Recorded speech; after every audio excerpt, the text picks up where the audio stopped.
Welcome to Tabletop Gaming with Juice. Today I'm talking about a few different things, and this came to me from one of my viewers based on one of the RPG a day topics. And the video I had done was the best advice I had been given based on a certain system. And I kind of said more than one thing, but in that I had a comment from ChrisK103, which if you want to read it with me, you can see it below. I'm going to read it straight off of the comments, so I'm going to screen share here. You can also try to read it. It probably won't be as clear. But yeah, so let's go to that. Okay. It says, Juice, I would like some advice real fast if you have the time. So I'm running a game that I am not even supposed to be the DM for, but our local actual DM had something come up so he can no longer do it. Being as I was the only one in the group with experience, I offered to take over. But the problem is there are 9 PCs because it was for a club type event where everyone from our team had wanted to play, so we just made one huge group. I've ran a group of 7 before, so the size itself isn't the issue, but the actual problem I'm having comes from people using things I usually wouldn't allow because of them being extremely powerful. One being Doppledasein, which I'm not exactly sure what that is. I'm assuming it's something like a doppelganger. I don't know. Anyways, so now I'm facing the issue of not only a huge power disparity between players, but also a huge party, which makes it a super strong party to begin with. So if I scale up the encounter, our poor human rogue with 15 hit points dies almost instantly and can't do anything.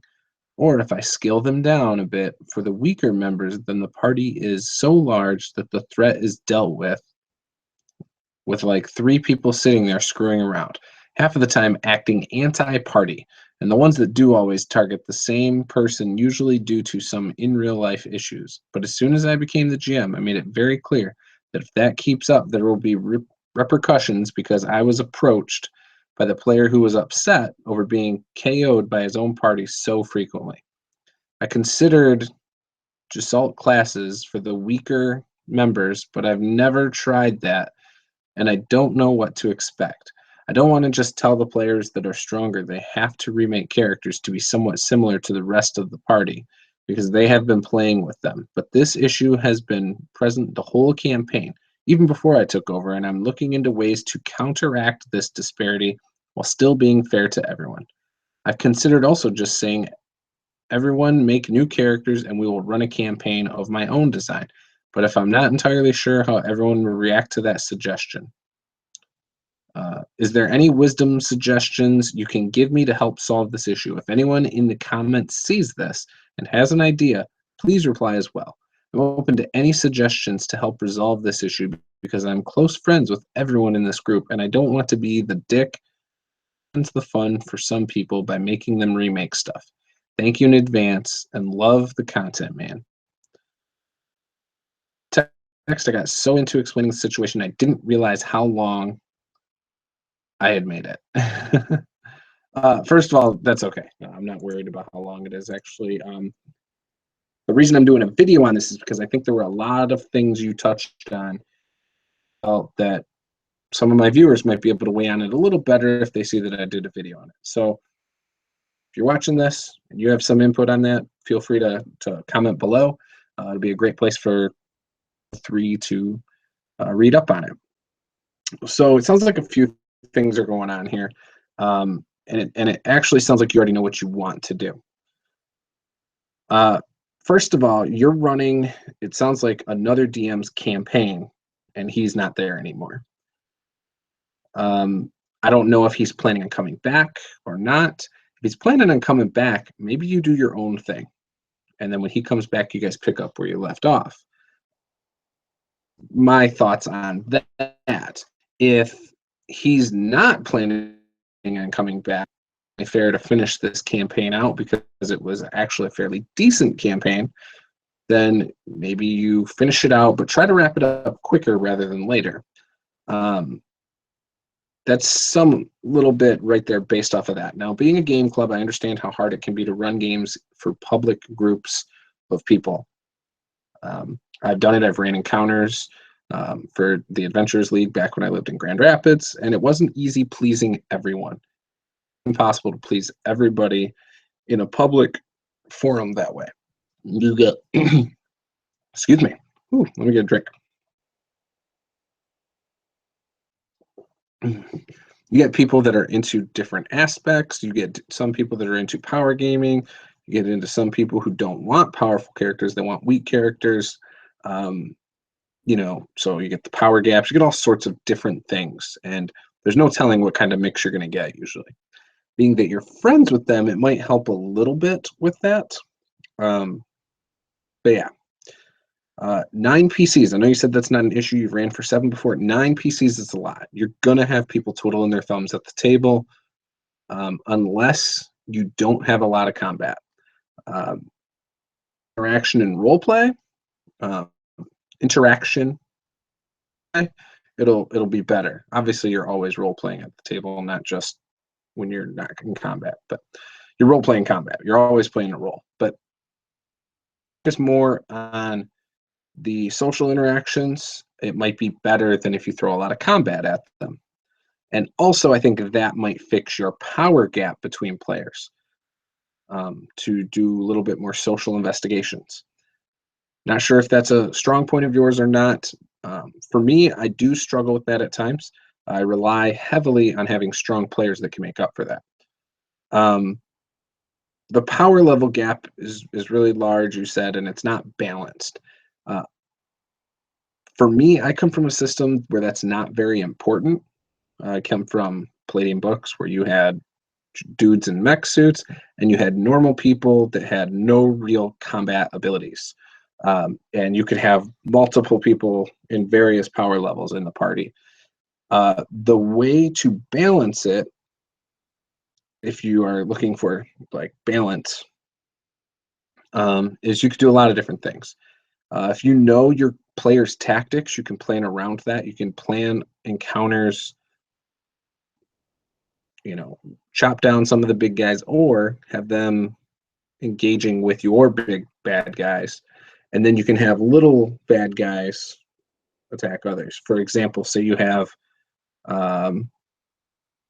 or a hobgoblin. So you have hobgoblins, but you also have goblins. Okay, hobgoblins order the goblins around. Now, maybe the hobgoblins attack the big guys, and then out of nowhere, the little goblins come in and start attacking your weaker guys. Doesn't have to be a lot, just equal to the amount of people in the party. It'll at least make the combat balance between who's fighting who. Tactics, they could wipe it out quick, you know, a lot of things like that. You said you didn't want to beef up the weaker players, and you didn't want to weaken the powerful ones necessarily. I don't think you should do that. I don't think you should beef anyone up. I don't think you should weaken anyone. However, you can do stuff whereas certain monsters types of characters and vice versa. So that's something to look into. Maybe look at your monster selection, your dungeon selection. I don't know if light sources are an issue, but that's something you can think about. I don't know if you use traps a lot, but you could weaken some people that are beefier. Maybe it's the frontline guys before you even get into combat with just some simple traps. Use smart tactics. If you've got small monsters like goblins, for example, assuming you were playing something like 5th edition, they can shoot and run, you know, and they get certain abilities where they can disengage and take an extra action and stuff without, you know, so that's stuff to think about as well. Said that one player is not having a lot of fun because of 3 other players. So one player sacrificing fun for the sake of 3 others. Now, I don't know if the other 3 realize that. Talking to them and say, hey, that guy's not having as much fun when you guys pick on him. You know, maybe you could tone it down. You probably think it's funny, but hey, let's knock that off. Let's you know, do something about it. Don't make a big deal out of it. Let's just try not to do that. Chances are as well, and maybe others don't say it, but you're the only one who's not having fun. There might be others that are. It's just this is their way to get their gaming in. There's plenty of times you will ask people, hey, are you having fun? And they'll say yes, and they're really not. Unconfrontational. So you won't get straight answers out of them about that kind of thing. Um, I know you said you don't want to ruin the fun by making them remake characters. Sometimes remaking characters is awesome. I've had players that hate it, and I've had players that love it. In fact, there's only one way to figure it out. And things that you wouldn't normally allow, and you're not comfortable running the game, which is what it sounds like, I honestly think you should propose starting a fresh campaign. And you should just say, hey guys, I know we're enjoying playing this. It's not continuing. I would really like to run my own campaign. Do you guys agree? So you're basically telling them what you want to do. You're not comfortable doing it, and you'd rather try something fresh with your own ideas and see what they say. Most of the time, they're going to be pretty forgiving, and as long as they are able to have some freedom to make the characters they want, don't restrict them. I don't believe in restricting players and their choices. It sounds like you clearly have a couple players who like to power game a little bit. Obviously, you got to, if that's something you're not comfortable with, you got to a little, but or metagame their character. You got to try and reel them in a little bit and say, hey, let's do this in the way you want. Tell them what you envision out of the game as a group. Say, hey, this is what I envision. This is ideally how I would like it. We can strive to do that. Then we're going to have an excellent time. And if they really like powering up, then power the whole group up with them. Let them wipe the bad guys easily. Give them easier challenges so they feel more powerful. Rather than, hey, here's 1,000 magic items or this. Make them feel like they're powerful. That's what they want. That's why people metagame. That's why they build beefy character. In that, also encourage them to narrate it. I don't know if your group is good at that, but when they're wiping the floor with whatever they're fighting, even make it a hobgoblin, but weaken the stats. Reskin it as a weaker character, but don't let them know. Like, build it up as this badass, and it's a weak hobgoblin. Like, they don't need to know, but it has less hit points, and let them narrate how they destroy the hobgoblins and stuff like that. Power gamers like to be built up, so you just build them up with the whole NPC saying, hey, did you hear about that slaughtering? Like, there were just goblin guts everywhere, and the miners found the bodies in the dungeon and we're just amazed, or whatever. I mean, there's so many things you can do. For the weaker guys, like, find out what it is they like in the game and try to focus on that every once in a while. So try and space it out. These are all things I'm currently trying to work on more. I'm always learning, and one of the things about doing these videos is you do learn a lot about yourself, and you learn a lot about what different people prefer. I mean, I get a lot of comments about things like this where either people disagree or they offer good advice. Some people, like you, ask great questions. So that's my tips.